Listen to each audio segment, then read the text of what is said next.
Hallo und herzlich willkommen auf der Industry.forward EXPO. Ich bin Dana Nalski, Ihre Moderatorin für die Session Empowering OT for IT Security. Da bin ich natürlich nicht alleine. Bei mir ist heute Jean-Paul Verweylewegen, Global Sales MD Connectline bei Redline Controls. Hallo Jean-Paul, schön, dass du bei uns bist heute. Nice of you to be there, sorry. Thank you. So, das war es dann auch schon von mir. The stage is all yours. Thank you. Hello, everyone, and welcome, and thank you for joining this webinar today. Thank you, Dana, for organizing this virtual meeting and for giving me a chance to talk in front of this audience. Empowering OT for IT security, where does that idea come from? Well, let me tell you a story. I joined this industry nearly 20 years ago.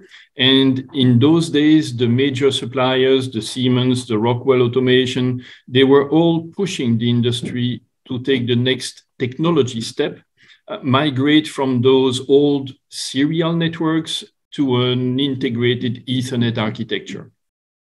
Ethernet simplifies integration, they said, and it brings many cool services too, websites, FTP, etc. You need to move to Industry 4.0, they said. So that was it. If you're not in, you're out, outdated, unperforming, you miss the train of evolution, basically. Well, that's all okay. But as we can see today, Ethernet standard simplifies all connections, including the bad ones, those you do not want.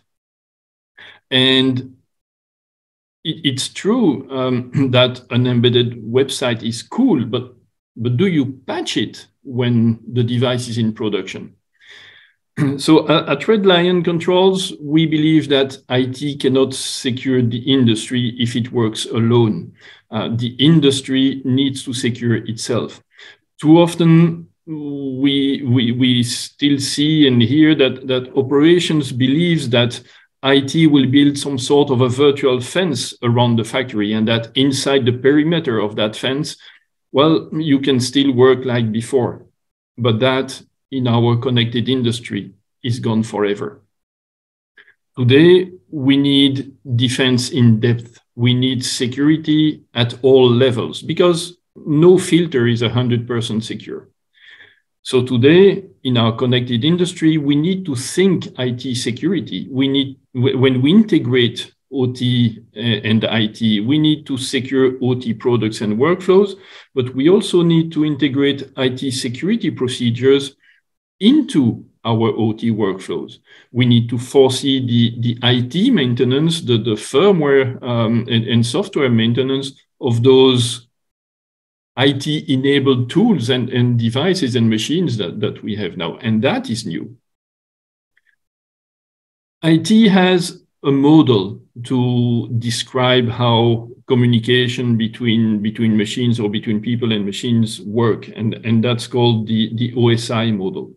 The first 4 layers are related to the network infrastructure. They basically tell how the network infrastructure works, and IT is extremely competent to secure a network infrastructure. That's basically their job. So they have a lot of very useful tools to do that. The smart firewalls, intrusion detection systems. The question is not about the network infrastructure. The question is more about the upper layers. What do we have to secure how the network is used? And who will take care of securing the network? And there, IT does not have so many tools. And in a way, that's normal because it's not the IT job. That would be the job of the user. And that's where we have some sort of a problem because the users are not educated to IT security, and that takes a learning curve. We can say that the rapid adoption of IT created a knowledge gap that already took decades to fill, and we are still not through with it. So how do we deal with a technology gap? Well, I see 3 options, 3 possibilities, and I will illustrate it with a family story. My brother lives on the other side of the Atlantic. He settled there with his family shortly after his studies. And some 20 years ago, we offered our mother a laptop so she could get emails, see pictures, occasionally converse online with them. And that is precisely when the technology gap appeared. And indeed, she went through all three solutions. She brought in experts, and that got me a lot of support time. Then I tried to train her, of course, so she would be more independent. But indeed, where does it start? And well, it took a long time for a poor result, so maybe I'm not such a good teacher. And then one day, years later, we bought her an iPad, and that was a relief for everybody. So when you use the right tool, it kills all the hidden costs and it simplifies the job. It basically makes everybody's life a lot easier. And that closed the technology gap. At Redline Controls, we believe in empowering OT with the capabilities to secure themselves the way they use the network infrastructure. So they can address these three upper layers. The products we supply harness the complexity of IT security. They meet IT security requirements, and they offer OT users a comprehensive interface so that securing OT workflows becomes easy. That's basically the missing bit in the security chain. So welcome to Redline Controls. What do? We connect you with your data. We make panel meters, HMIs, edge gateways, industrial switches and routers, and we have solutions to access, connect, and visualize your data. So my purpose today is to show you two examples on how we deliver on closing this OT-IT technology gap when it comes to IT security in our now connected industry. I'll show you two tools that will help OT network engineers to secure a workflow or to secure their network. Example number one, it's our new line of industrial switches. There are many advantages to use a managed switch versus an unmanaged one. Yet very often we see unmanaged switches used in places where there would be sensible benefits to use a managed one. So how come? Has to be said, even industrial switches are usually built on an IT model, at least for the user interface. That way of thinking, the UI design, it's not making any step towards the OT user. The OT user has to learn and take oneself steps towards the product and the technology. But that's not how it works. So we took a completely different approach. While we made sure that the switch meets all the IT requirements, while we also made sure that the switch is fit for the industrial environment, we considered all the aspects of our industrial use case. And that includes our customers, the OT staff who are setting it up and who maintains it as part of their production infrastructure. So what do you see in our switch? Well, it all starts with a wizard that takes you through the steps of the configuration.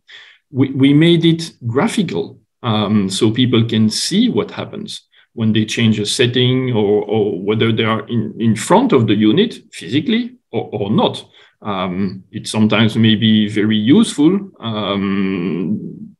to see an image of your switch, so you don't need to open the electric cupboard, or you don't need to stop the machine in order to access the cupboard. You don't even need to go on the factory floor and access a more restricted area. The switch will notify you of alarm conditions, not only with a LED, a line in the syslog, an SNMP trap. You can also here trigger a relay.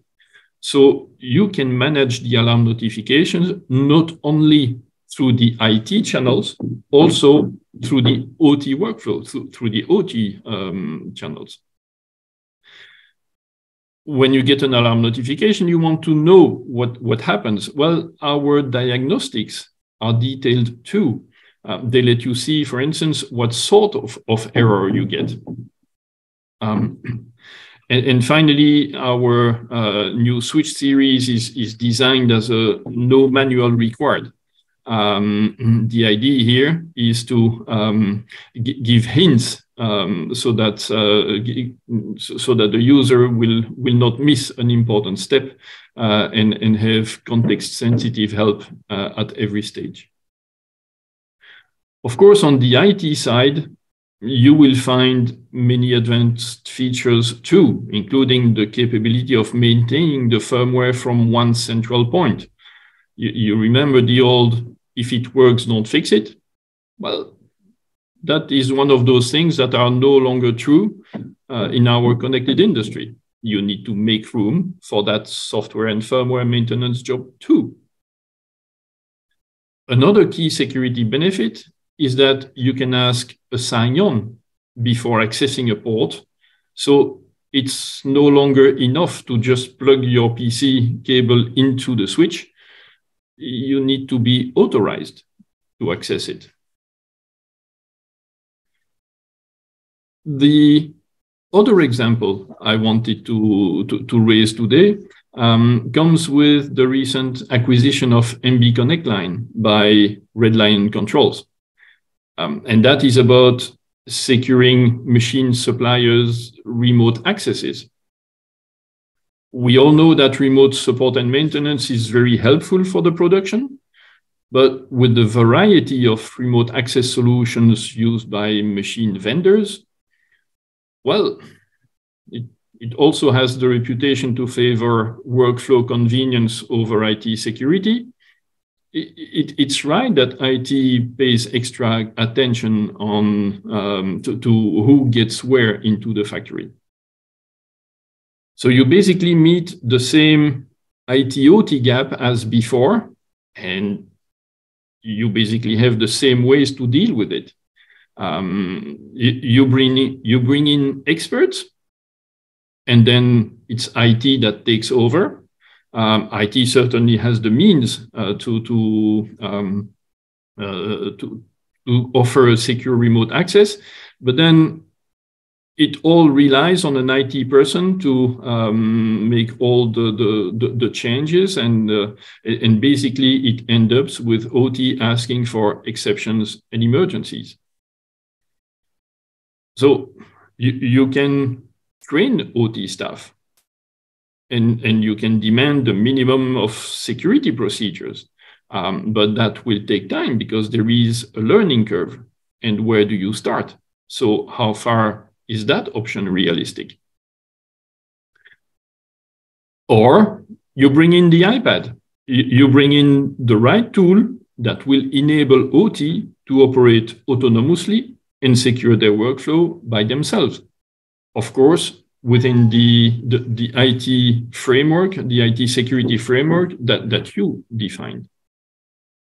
And that is precisely what we propose with our solution. Our solution is composed of a software, a central remote access server, that's actually a virtual machine. So it runs completely under your control. The software is maintained, so you receive updates regularly that you would need to patch into the system. And it's also a remote access endpoint. That is a hardware device that is designed to complement the user access control on the server side and give the production staff local control on the remote access to the machine. That's a very common recommendation by security agencies worldwide. So how it works? Well, it goes so. You install the virtual machine usually in a DMZ. It can be on-premise, it can be hosted, but it runs under the control of the IT inside the IT architecture. And then basically only authorized staff from both inside or outside the organization can have remote access to the hardware in front of the machine. The server front end is designed to make it easy to the account administrator to follow the IT policies. You basically define how a user can log in, when, how many times. The system will even support Active Directory with an LDAP connector. And then you will define in a very detailed way who can access what. You will define what this user can access, which endpoint they can see and connect to. Then you will define what components they can reach on the LAN behind it. And if you have a complex network with multiple LANs, well, you will be able to define what components on those subsequent LANs a user can reach. And finally, you will define what users can do when they get the access. For instance, an operator will only be able to connect. An administrator will be able to do everything, including define new access points, change access rights, define new users, etc., which we probably don't want an operator to be able to do. And maybe you want to give also to some people a remote access to the HMI, to the front end, but not necessarily a full VPN access, a full programming access. So that also is possible. We have a functionality called Web2Go, which is basically a hop service where the server acts as a front end and a relay for a VNC or an HTTP service on a smart device on site. On the hardware side, it is, again, a common recommendation by security agencies worldwide to involve local users and give them the full control on the connection. So that's what we do here with the onboard key. The key has 3 positions, and in the offline position there is no VPN uplink. The hardware is just not reachable. On the online position, then the hardware can be reached, but the internal firewall will still prevent access to the machine components on the LAN side. It's only when the key is turned on the remote position that now remote operators can access the machine components. Of course, we did not forget that if our customers for this solution are now more on the IT side, our users, well, they are still with an OT profile. So the key on the device, well, it may look cool, but in reality, it may not be so practical. So you do not necessarily want to open the door of the control cabinet. You don't necessarily want to go to the machine and possibly stop the machine. When an incident occurs that requires support intervention, well, that would be a stressful situation. And that small plastic key in the hands of a nervous user who has a lot of pressure on his back, well, that probably is a no-go. So for more convenience, the same device exists and the same control works through two digital inputs. So you can have a physical handle on the outside of the control cabinet or a soft button on the HMI. And that's not it. Among the many other features, local users can be notified through a DO, a digital output, through a lamppost or a beeper, that someone is actually in an active remote session with the machine. Of course, the initial password on the hardware, it's already a complex one and is unique for each unit leaving the factory. There is also a secure element on the motherboard that holds a unique cryptographic key. That key is generated automatically at first boot. It's a random key and we have no copy of it. We use it as a root of trust to encrypt passwords and all user data. If you're in an IoT project and you store data in memory, on a USB stick or an SD card, well, that data is encrypted. So you can take the card and plug it into a PC, you won't be able to read the data unless you made yourself a backup key. And features are only the visible part of the iceberg.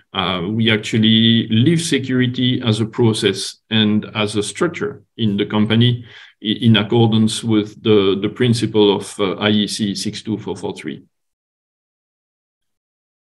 So the benefits with our solution are that you preserve IT security framework and policies, and you give OT the right tools to secure remote support and maintenance of their external suppliers, the same as for their own internal support teams. They can securely access the machines even when they are not physically on site. The real benefit, though, is that you remove the load of exceptions and emergencies off the back of IT. And you allow production staff to manage the security of their workflow by themselves, while IT still controls the complete security framework. So that's what I wanted to introduce you today. If you have questions, please feel free to ask. I'll be glad to answer. Don't hesitate also to contact me directly, even after the event. And for more information, follow us on redline.net. Thank you.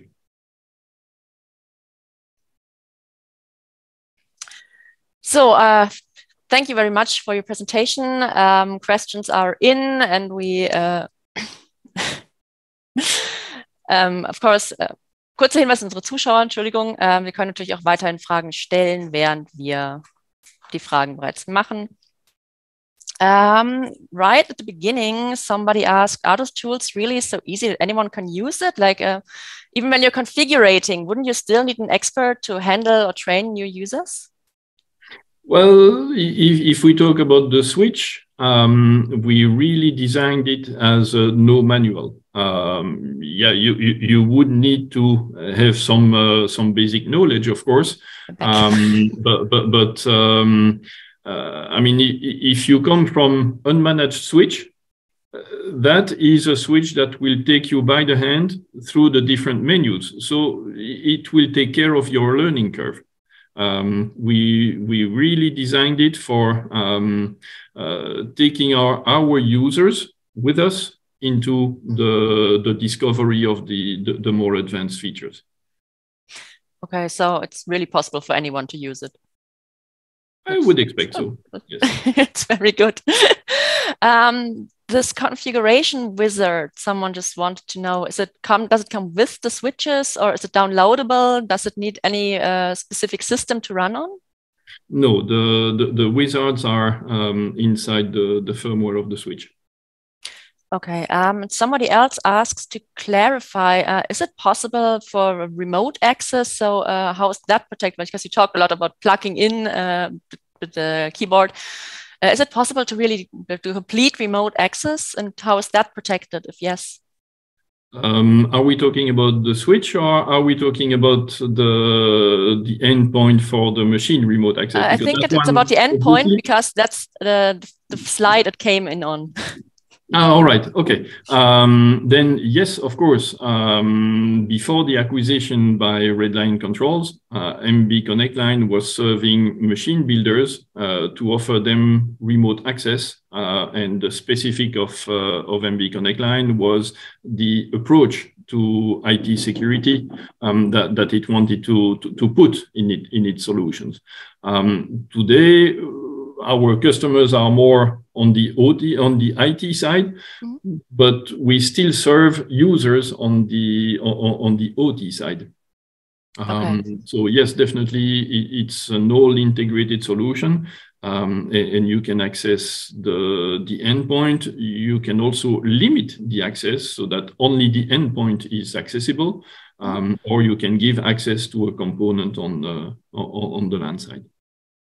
All right, so I hope that answers that question. Another question is there a limit on licenses for how many users can access how many points? Yes and no. Technically, there is a limit, but it's very far. You can really put a lot of users and a lot of devices. So far, we haven't found a use case that would need more than what is in the default solution.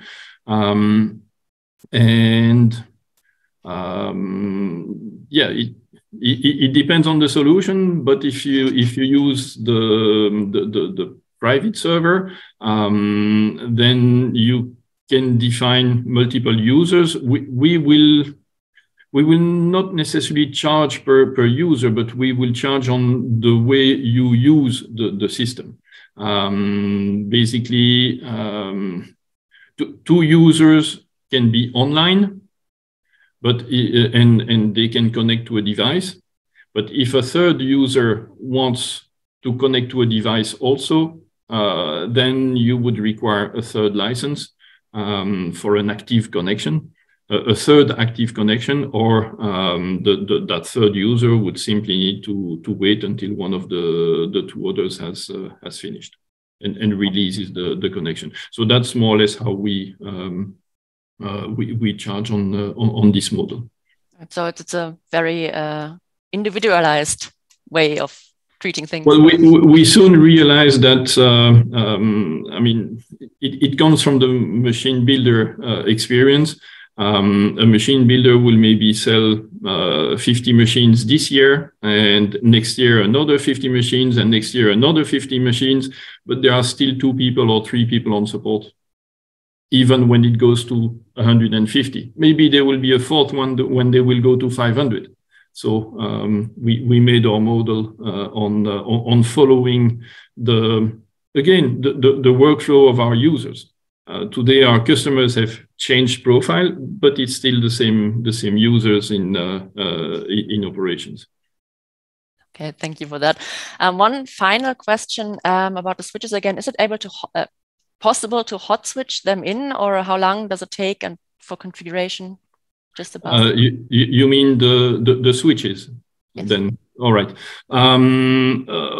Hot swap. Honestly, I would need to report to our support team to give a precise answer. But it is one of the key topics of these switches. The key advantages of these switches. It's the boot time that is really reduced. Between the moment you power it on and the moment you have the first packets flowing, we are outperforming the other switches available. Okay, that's very good. Well, in that case, very good. And thank you again very much for being here and for your presentation. Und unsere Zuhörer natürlich auch vielen Dank. Und ich wünsche Ihnen und euch noch viel Spaß im weiteren Verlauf dieser Expo und noch einen sehr schönen Tag.